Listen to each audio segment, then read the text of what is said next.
நிஷான், ரோஹன், என்னம்மா? உங்ககிட்ட ஒரு உண்மையை சொல்லணும். இன்னைக்கு நான் கடைக்கு போயிருந்தேன். என்ன அங்கே ஒரு 2-3 பேர் பார்த்துட்டு எந்த காலேஜுமா படிக்கிறேன்னு கேட்டாங்க. எனக்கும் அப்படிதான் ஷாக்காக இருந்தது. ஆனால் நான் சொல்லிட்டேன், எனக்கு கல்யாணம் ஆகி 3 பசங்க இருக்குன்னு சொல்லிட்டேன். ஆனால் நீயே குழந்தை மாதிரி இருக்க, உனக்கு யாருமா கல்யாணம் பண்ணா 3 குழந்தை வேற இருக்குன்னு சொல்றியே அப்படின்னு ஷாக் ஆயிட்டாங்க. ஆனால் இன்னிலேருந்து நான் ஒரு முடிவு பண்ணியிருக்கேன். இன்னிலேருந்து நீ எனக்கு அண்ணன், இன்னிலேருந்து நீ எனக்கு தம்பி, தங்கச்சி.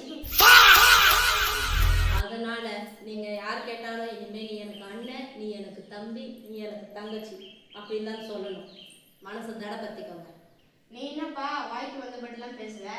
நீ ஒரு பைத்தியம். ஆசையில் நான் வைத்த பாசத்தில் நேசத்தில் வந்ததிங்கு வேதனை